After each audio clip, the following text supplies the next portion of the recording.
For the last several days, I've been doing a series of videos that focus on the NVIDIA earnings call. Yesterday, I brought in Trent and Mark, who are more technically oriented and do more technical analysis. And if you saw Mark's presentation of charts, he alerted me to it's not only NVIDIA Day, it's Big Tech Day.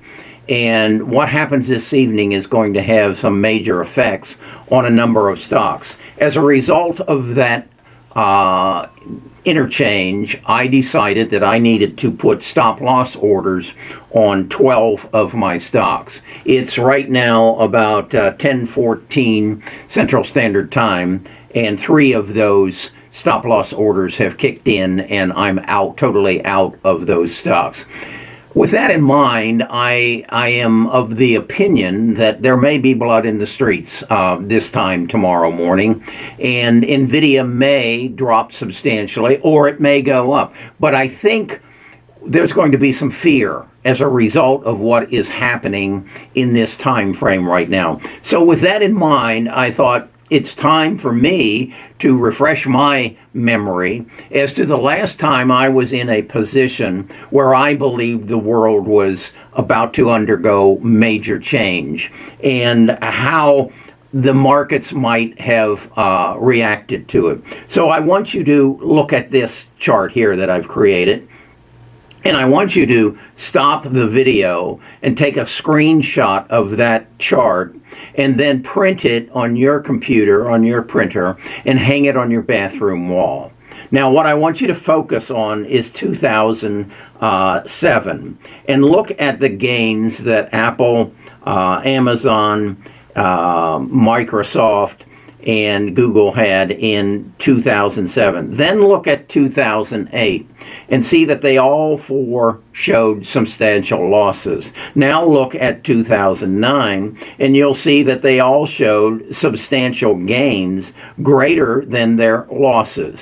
Now we see they moved back and forth, or mostly up, all the way down, and we haven't seen until 2022 where they were all 3 negative, followed by strong up year in 2023, and now a bit of a downturn. As we look at it, Apple is up 19% year to date, Microsoft is up 9%, Amazon's up 13%, and Google's up 17%. I wouldn't be surprised to see those numbers go down. But I want you then to look back up to 2009.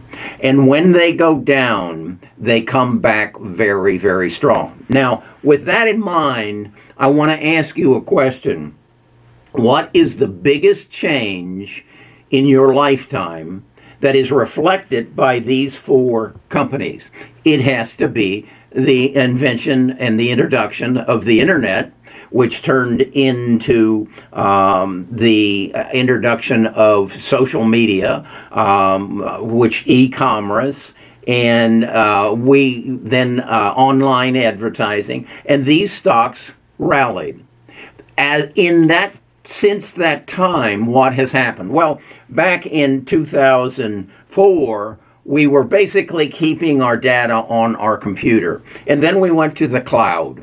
And at that point, we gave up our data, and it was put into data centers owned by Microsoft, Amazon, Google, and Meta.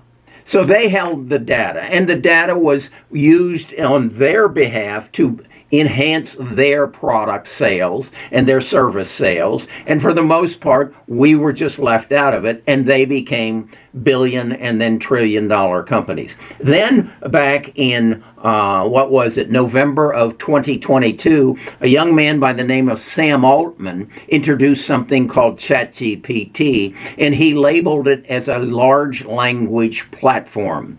And what he then said was, with the assistance of GPUs, graphic production units, up from CPUs, computer production units, he could access all this large language data that is in the data centers owned by Amazon, Google, and Meta, and Microsoft, and he could create what he called artificial intelligence.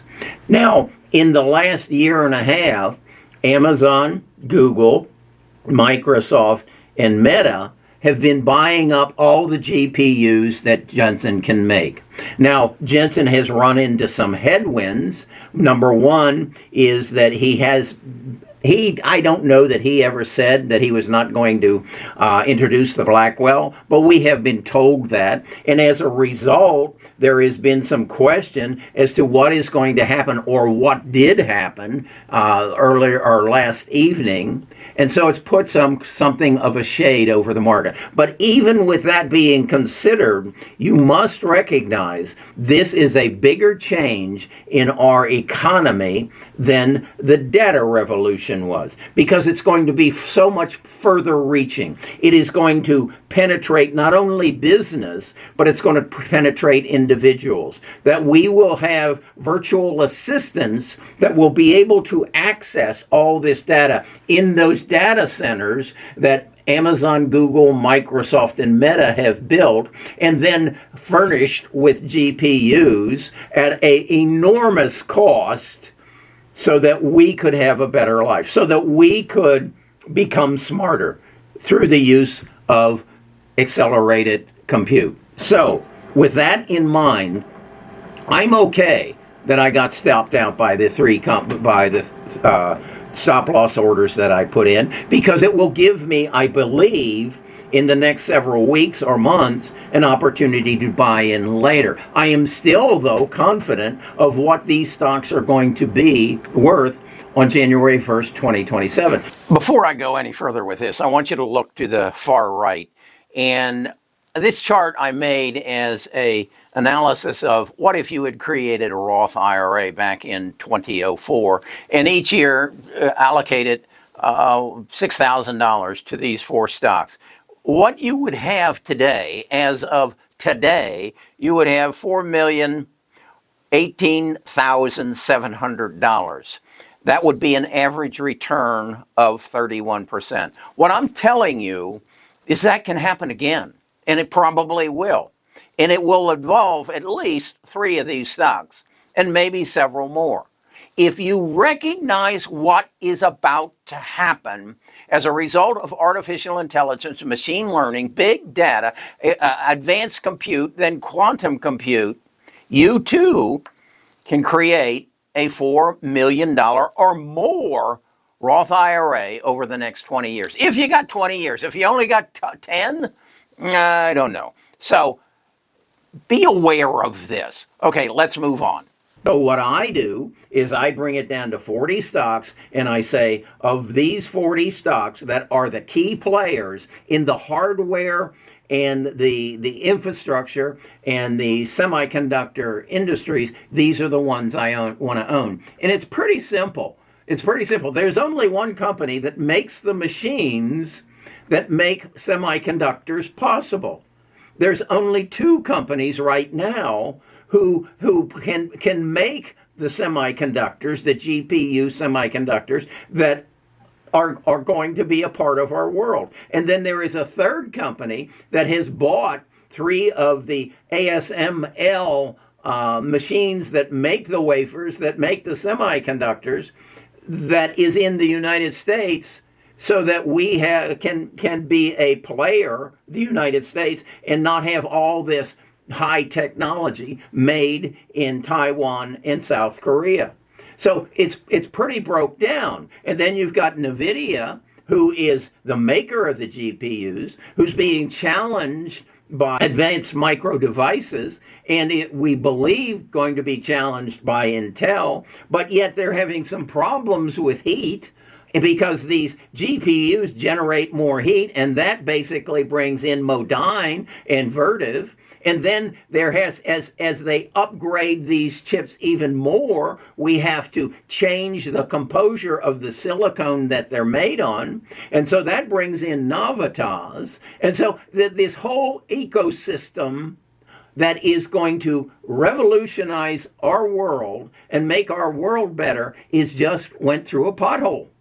Now, at the same time, we got to recognize that these GPUs and these semiconductors will become life-saving elements. They'll be in fighter jets. They'll be in autonomous automobiles. So you can't take the semiconductor out of the production at hopefully Intel and Taiwan Semiconductor and Samsung. You can't take those out without testing them. Well, there's only one company who can test 6 wafers at a time, and that's AEHR, Air Test Systems.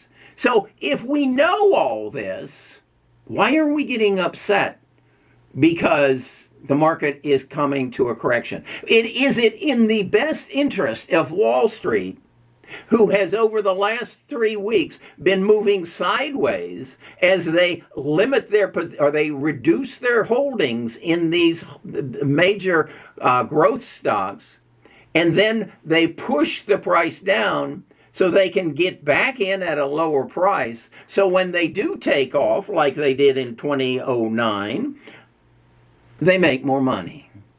Does that make sense? It does to me. So, no, I don't like seeing my stop loss orders being activated.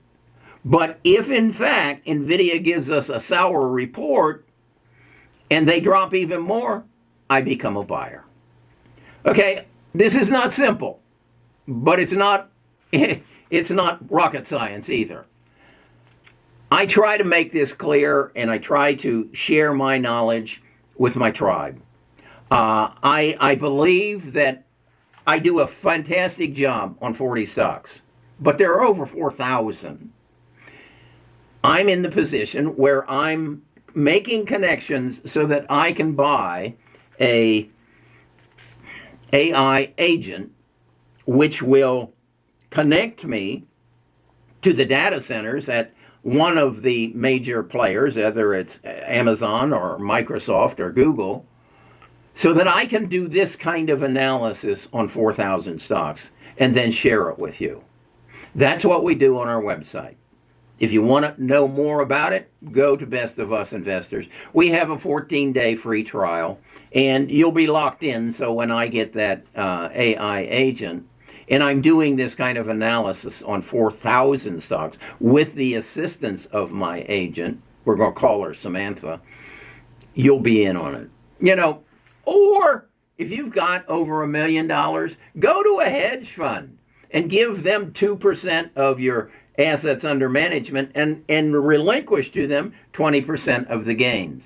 Or join a community who is pooling their knowledge and pooling their income, or they're paying a monthly fee to have access to the same kind of information. I know you think I'm silly comparing myself to a hedge fund manager, but that's what they call Jeff Bezos and Bill Gates and Steve Jobs and Mark Zuckerberg. Silly. Who's going to the bank today? All right. Well, I don't know what's going to happen this evening. I'm doing this at, as I said, 10:27 on, what is this, Wednesday. We'll find out in about, what is that, 7 hours, and we'll know where we're going from there. Talk to you again tomorrow.